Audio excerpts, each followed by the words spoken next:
Welcome to episode 51 of Shane Talks 1999. Well, Shane Talks 99 is what it's really called. But anyway, today I just want to start off the episode by saying happy birthday to Jason L. Mayer. November 19th of 1999 was Jason's 19th birthday. So if Jason was going to go to a movie on his 19th birthday, what would he have gone to see? I mean, truth be told, he probably saw both of these movies before his birthday, some employee screenings and whatnot. But let's get into the two movies that anybody else could have gone to see on Jason's birthday in 1999.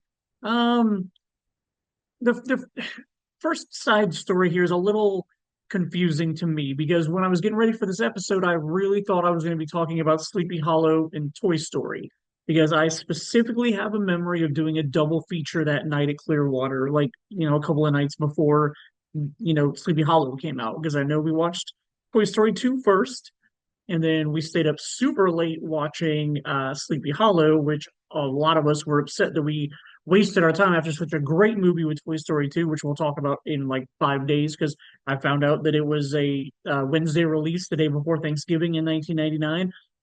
Not sure why we had the print so early. I don't know. Maybe Disney was just being really nice and friendly and generous around. Maybe it was a Christmas gift to us. I am not sure. Maybe I don't know of any other Disney movie that we would have had at that time that would have made them send the prints early with it. So I don't know. I don't understand how the Toy Story 2 print was in our building early enough for me to watch it like essentially a week before it came out, but I know for a fact that I double featured those movies on the same night. Dave Mayer was there. I'm pretty sure Jason was there because if I remember right, I saw Toy Story 2 with Jason, and there's no way Jason would have left not, watching the double feature. I remember Dave being very upset about staying up so late for a second movie. So like I know for a fact I watched those two movies on the same night. So like I said, I thought that's what these two movies were going to be about this episode, but I'm wrong. It's Sleepy Hollow and the James Bond movie that we got in 1999. So yeah, we'll talk about Toy Story 2 in a couple of days, and I'll probably reiterate that story that I just told right there about knowing that I watched both of them on the same night. So let's get into Sleepy Hollow. Man, Johnny Depp did not have a good 1999. Remember how we've talked a couple of times on this show about how Omar Epps had like a great 1999? He did like four really good movies in 1999. Well, Johnny Depp is like the polar opposite of that. Like, Johnny Depp gave us The Ninth Gate, he gave us The Astronaut's Wife, and then he gave us Sleepy Hollow. And like, granted, like this is a Tim Burton movie, and I'll be honest, like I'm not the biggest Tim Burton fan. Like, I don't hate Tim Burton, but like Tim Burton just doesn't do a whole lot of stuff that I really enjoy. Um, so there's that. But like this movie, of the three that Johnny Depp gave us this year, like this one's fine. Like I don't hate the movie or anything, but like it's just not that great. And that's just kind of how I feel about the majority of Tim Burton movies. And specifically, like, let's talk about the Tim Burton and Johnny Depp movies that they've done together, because there's been a total of eight of them. This was the third. So let's see, let's look back on their history together. The first film they ever did together was Edward Scissorhands. Probably the best thing they've ever done together. I actually really like Edward Scissorhands. I think it's a good movie. Their second movie they did together was Ed Wood. Also, I'm a fan of Ed Wood. I think Ed Wood's okay. I'm a fan of Ed Wood in general. Again, I don't really usually like biopics. I won't say that this is a great movie or biopic, but I enjoyed the movie because like I'm a huge fan of Plan 9 from Outer Space, and like I enjoyed getting to see him on screen. I think this was before I became like more upset about what Hollywood does with biopics. Um, yeah, because I mean that definitely like early 90s, early to mid 90s. I definitely wasn't in the mentality that I was by 1999 when I think about movies like biopics and stuff like that. But anyway, Ed Wood, not a terrible biopic. I'll also, not an amazing movie in any way, but a good enough movie that I don't hate it. Third film they did together, 1999, Sleepy Hollow. We'll talk a lot more about that. We'll talk a little bit more about that. I don't really want to go off too big of a tangent about the movie that I'm actually supposed to be talking about, but yeah. Cut to 2005. We got two movies from them this year. We got the absolute pure crap Charlie and the Chocolate Factory remake, which I absolutely hate and loathe to this day. I think it's one of the worst remakes that's ever been done. But they also gave us The Corpse Bride this year, which was fine. Okay movie. I watched Sweeney Todd once. Kind of was indifferent to it. I just didn't care so much for the style of the film. The performances were fine, the music was fine. Um, I don't really know. I mean, maybe it's because I got Ben Affleck doing Sweeney Todd and Jersey Girl, and I really enjoyed that. That maybe it just didn't carry over to what Johnny Depp did in that movie. Again, I remember being indifferent to it. I didn't like it, didn't hate it. Alice in Wonderland was absolute terrible, garbage, piece of crap, start to finish. I didn't like anything about Alice in Wonderland. I never watched any of the sequels they did. And I honestly never watched Dark Shadows either. I think I'd pretty much given up on Tim Burton and Johnny Depp by that point. I've seen a couple of episodes of the TV show back in the mid to late 90s. I remember being able to rent Dark Shadows from my local video store, and they'd have like 3 or 4 episodes on a VHS tape. Never like became obsessed with it, but it was something that if I was wanting something kind of spooky on a Friday night when I would go to the video store, like I would get it just to see. Um, it was fine. Like again, I think the show was fine, but not enough to make me want to watch, Dark Shadows, the movie.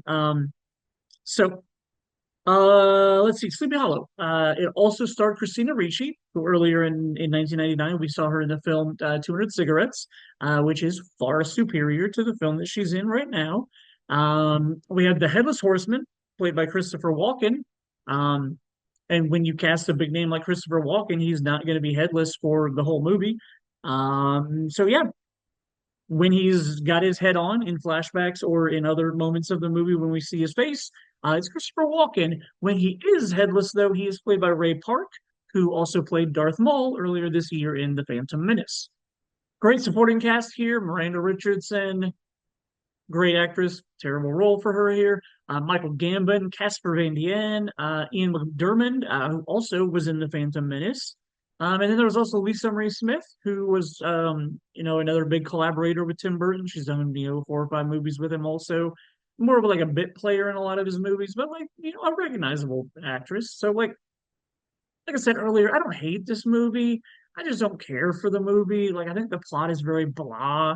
Um, the one thing that I will say about this movie and where this movie shines is definitely the cinematography. So looking at why that is, it was no surprise that Tim Burton hired the cinematographer who the year before had done Great Expectations, which is another beautifully shot film. So like both of these movies have a very haunting, enticing haze to them, like very prominent gray tones throughout the whole movie. Like it's not a surprise that this dude was up for the Academy Award for Best Cinematography this year.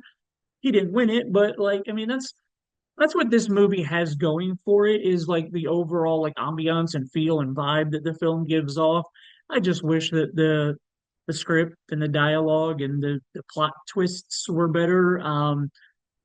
It's not that it's terrible, it's just so blah, it's so standard. Like a lot of the plot twists are predictable. A lot of the stuff like is just not a surprise. And I mean, truth be told, like there's comedy put in this movie that I don't think needs or deserves to be there. Like, and again, like I think that's also kind of part of my thing that I don't dig with Tim Burton is maybe I just don't understand his comedy.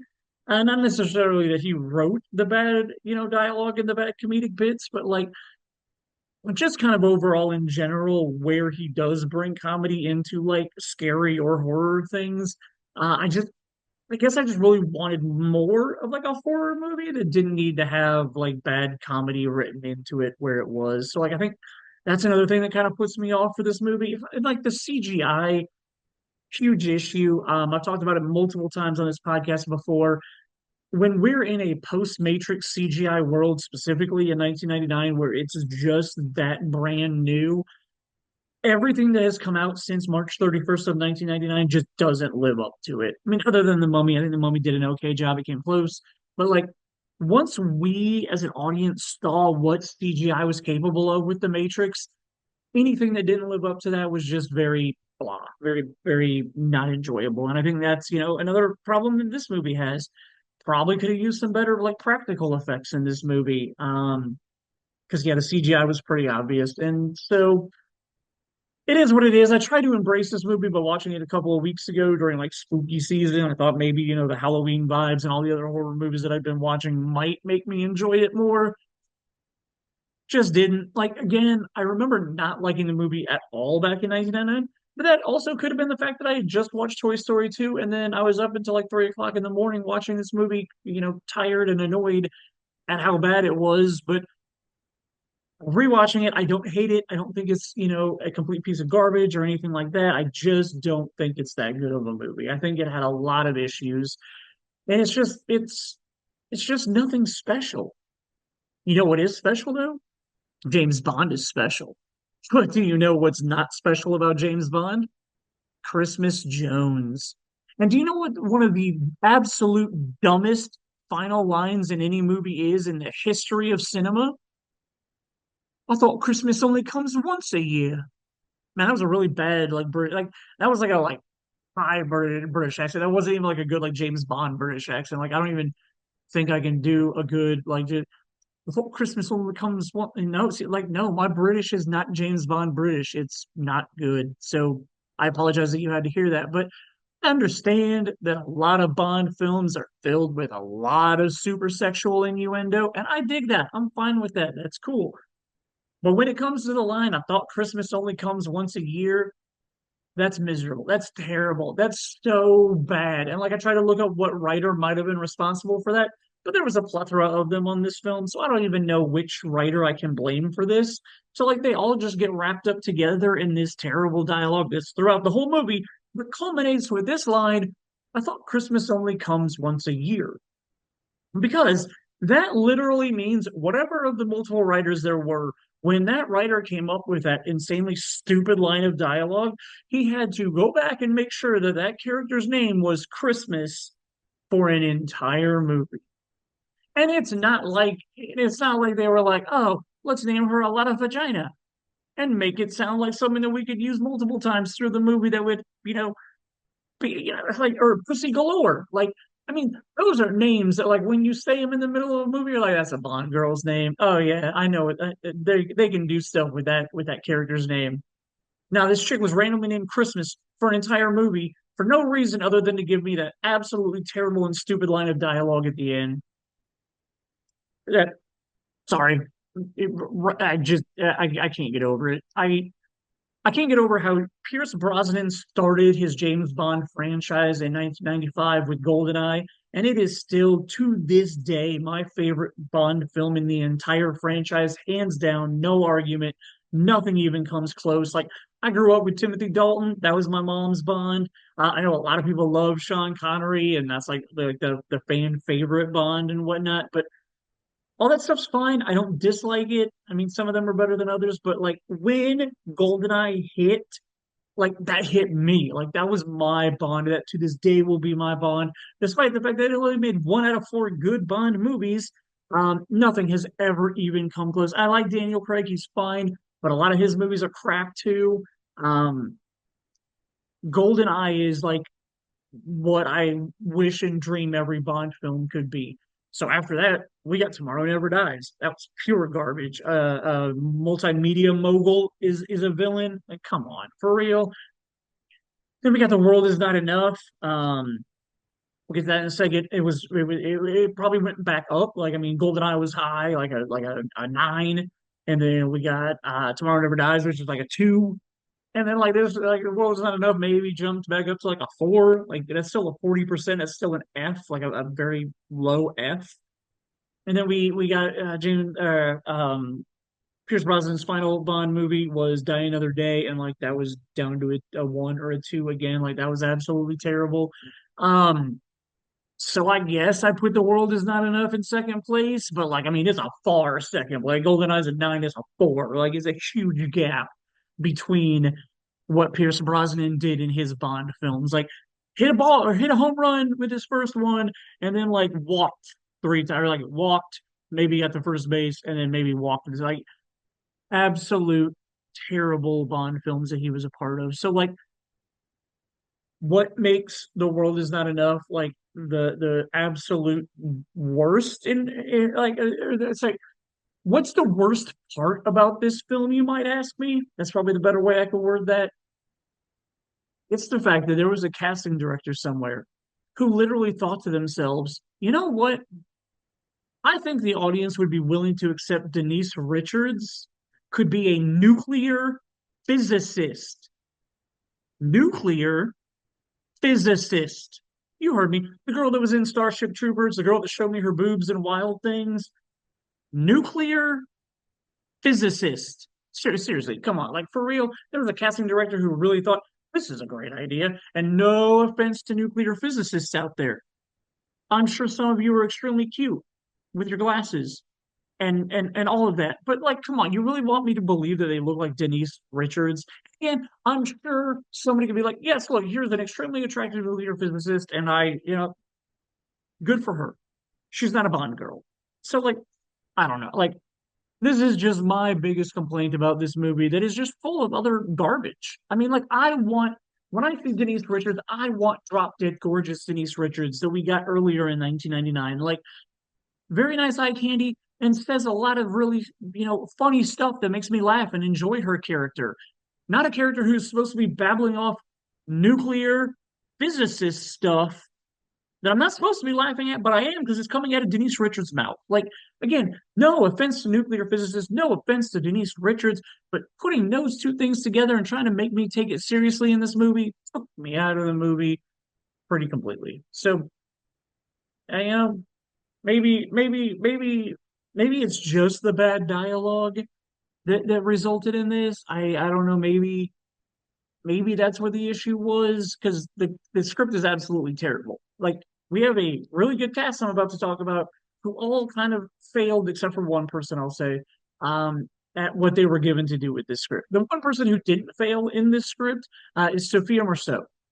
She was absolutely amazing. Who back in April she was in the really bad comedy Lost and Found with David Spade, but in this movie she shines. Like, she's actually legit the best part about this movie, and like it's not even that it's a really greatly written character. She just handles it really well. And like when the betrayal happens, like I actually kind of believed it. Like, again, predictable betrayal, but she does a good job selling it before it happens.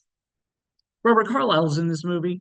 Oh, I'm a big fan of his. Unfortunately, he was in Ravenous back in March of '99, but I mean, overall, Robert Carlyle, I think he does a lot of really good characters. He's a fine villain. He's not the best, but he's also definitely not the worst Bond villain I've ever seen. Then we've got your typical, Bond, side characters: Robbie Coltrane, Desmond Llewellyn, Samantha Bond, John Cleese. They all play the same roles that they've played in multiple Bond movies. So, like, now that I'm thinking about this, like, the plots to both Sleepy Hollow and The World Is Not Enough are really, really similar. Like, it's kind of bizarre that they came out on the same day because, like, both of them involve like a main character who gets really close to a female character, who the female character ends up betraying them. Again, apologies, spoiler alert for 25-year-old movies, but like the female character ends up betraying the main character both times. Um, huh, that's really weird. I never really had thought about the fact that these two completely different movies attempt at gothic horror and an action film like James Bond share really a very similar plot, or at least a lot of very similar plot devices. Huh. So, um, so back to the James Bond movie. Now that I can't get my mind off of the fact that I'm literally talking about the same movie twice in the same episode, uh, what I don't hate about this movie are the action sequences. I think they were actually done pretty well. Upon rewatching, I guess I have to accept the fact that I'm the guy that gives a lot of credit to the Fast and the Furious franchise for how ridiculous it's gone. Doesn't bother me. I know other people, like birthday boy Jason L. Mayer, has a lot of trouble with where the Fast and the Furious franchise goes, but he's also the guy that accepts everything that happens in the Mission Impossible franchise. So like that's another franchise that's just gone completely off the rails and ridiculous and bonkers with their action sequences. So like I think the action scenes in this movie aren't terrible. I mean, like, could they be better in? Probably, maybe. Are they the best? No. But like, as I'm trying to find something to not dislike about this really bad script that I've been given, and again, like overall, the plot's not really terrible, except for the fact that it's the exact same as Sleepy Hollow. Like two-thirds of it at least are. Like it's really the script that's the worst part of this. It was that casting choice that I talked about a few minutes ago. Like, I remember. I remember it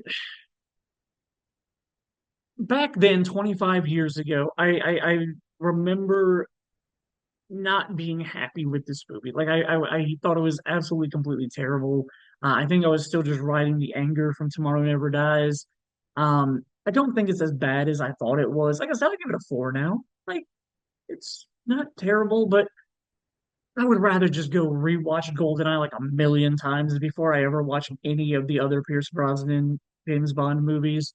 Unfortunately, this one's just not super memorable and not something that I am, really looking to go out and rewatch again. And to end this episode, I really wish that I had some genius James Bond script writing talent where I could come up with some really super sexual innuendo comment to leave you thinking about, but I can't. Those James Bond screenwriters are just better than me.